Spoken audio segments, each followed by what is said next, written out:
നമസ്കാരം. ഞങ്ങള് റെസ്റ്റോറന്റ് തുടങ്ങിയിട്ട് ഇപ്പോൾ 1 വർഷവും ഒരു മാസവും ആവുന്നു. അതറിഞ്ഞതിൽ എനിക്ക് വലിയ സന്തോഷമുണ്ട്. പക്ഷെ യാതൊരു വിധത്തിലുള്ള ഒത്തീർപ്പിനും നീ ശ്രമിക്കണ്ട. ഞാൻ അതിന് തയ്യാറല്ല. ഇപ്പോൾ ഒരുപാട് പേര് പറഞ്ഞുകൊണ്ട് നടക്കുന്നുണ്ട്, ഞാൻ പണ്ട് ഏതൊക്കെയോ റെസ്റ്റോറന്റ് റിവ്യൂ ചെയ്തതുകൊണ്ടാണ് ഇവർ റിവ്യൂ ചെയ്യുന്നതെന്ന്.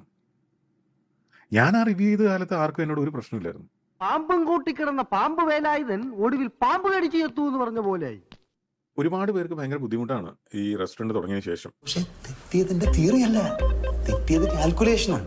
അതിന് മുമ്പ് അങ്ങനെ എന്തെങ്കിലും ഒരു ബുദ്ധിമുട്ട് എന്നെപ്പറ്റി ആരെങ്കിലും പറഞ്ഞു കേട്ടതായിട്ടോ ഒന്നും എനിക്ക് അങ്ങനെ കാര്യമായിട്ട് അറിയില്ല. എന്റെ ഉദ്ദേശങ്ങളൊന്നും പഴയതുപോലെ ഫലിക്കുന്നില്ലല്ലോ. നല്ല വിവരമുണ്ടെന്ന് സ്വയം വിശ്വസിക്കുന്ന ഒരു വിഡ്ഢി. എനിക്ക് പറ്റിയ മണ്ടത്തരം എന്താണെന്ന് ഞങ്ങളിങ്ങനെ ആലോചിക്കുകയായിരുന്നു. അപ്പോൾ ശരിയാണ്, വലിയ മണ്ടത്തരങ്ങളാണ് ഞാൻ ചെയ്തത്. എന്നാലിന്റെ അവസ്ഥ കാണുമ്പോ പണ്ട് ഞാൻ സ്കൂളിൽ അഭിനയിച്ച നാടകത്തിന്റെ പേരെ ഓർമ്മ വരുന്നേ. അതേ നാടകം യോഗ ഇല്ലേ അമ്മണിയെ പായായിട്ട് മടക്കിയാളി.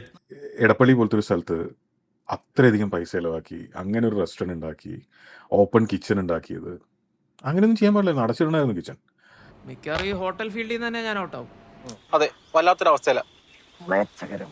ഒരിക്കലും തുറന്നിടാൻ പാടില്ലായിരുന്നു. അവിടെ നടക്കുന്ന എന്താണെന്ന് പുറത്ത് കാണാൻ പാടില്ലായിരുന്നു. നീ കൂടുതൽ വിശദീകരിച്ച് നാറാൻ നിൽക്കണ്ട.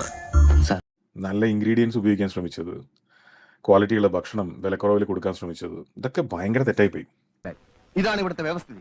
V are living in a very cruel society. കിട്ടുന്നത് എന്താണെന്ന് വെച്ചാൽ ഏറ്റവും വില കുറഞ്ഞ് കിട്ടുന്ന ഇൻഗ്രീഡിയൻസ് എല്ലാം കൂടെ കലക്കി ഒരു സാധാരണ മാർക്കറ്റിൽ കിട്ടുന്ന അതേ വിലക്ക് കസ്റ്റമേഴ്സിന് കൊടുത്തിരുന്നെങ്കിൽ ആർക്കും എന്നെ പറ്റി ഒരു പരാതി ഉണ്ടാവില്ലായിരുന്നു. കാശില്ലാത്തമാരങ്ങനെ ഓസര് വന്ന് തിന്നണ്ട. വേണ്ട, കാശുള്ളമാര് കഴിച്ചാൽ മതി. മതി. ഞങ്ങളിപ്പോൾ 39 രൂപയ്ക്ക് ചോറ് കൊടുക്കുന്നു.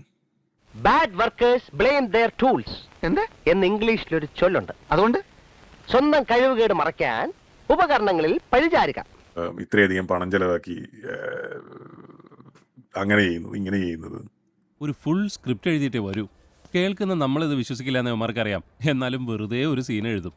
ഞങ്ങളുടെ ഓപ്പൺ കിച്ചൺ ഗ്ലാസ് ഇട്ടതുകൊണ്ട് മാത്രം ഞങ്ങളുടെ ഇലക്ട്രിസിറ്റി ബില്ല് എന്തോ 2.5 ലക്ഷം രൂപ എങ്ങനെയാണ്. അടിയൊഴിവായി കിട്ടിയാൽ മതി. എനിക്ക് ഏത് നേരത്തെ ഈ ബുദ്ധി തോന്നി എന്റെ ദൈവമേ. എന്നെ പറ്റി ആലോചിക്കുമ്പോൾ എനിക്ക് ചിരിയും വരുന്നുണ്ട്, കരച്ചിലും വരുന്നുണ്ട് എന്ന് പറയുന്ന അവസ്ഥയാണ്. അതിന് നീ ആരെ കുറ്റം പറഞ്ഞിട്ട് കാര്യമില്ല. നിന്റെ ഈ പരിപാടിക്ക് ഒരു തരം തരികടല്ലേ. എന്തൊരു പൊട്ടനല്ലേ. സത്യം, പക്ഷേ ഞാൻ കള്ളം പറയുകയില്ല. അത് മറ്റൊരു സത്യം. ഒരു തേങ്ങയ്ക്ക് 60 രൂപ ഉണ്ടായിരുന്ന കാലത്ത് താൻ എന്തിനാണ് എല്ലാ കറിയിലും തേങ്ങ ഇറക്കുന്നത്? അതിന്റെ ആവശ്യം എന്താ? ഇതിപ്പം അന്ന് പോലെ പറഞ്ഞോണ്ടിരിക്കുന്ന ആരോ പറഞ്ഞ് പഠിപ്പിച്ചു വിട്ടാൽ മതി. മാർക്കറ്റിൽ എന്താണോ വില വാങ്ങിക്കുന്നത് അതും വാങ്ങിച്ചിട്ട് അങ്ങ് കൊടുത്തിരുന്നെങ്കിൽ ആർക്കും ഒരു പ്രശ്നം ഉണ്ടാവില്ലായിരുന്നു. അതുപോലെ ഇപ്പൊ ഞാൻ സ്വല്പം പുറകോട്ടാ, പക്ഷെ നാളെ ഞാൻ മുന്നോട്ട് കുതിക്കും.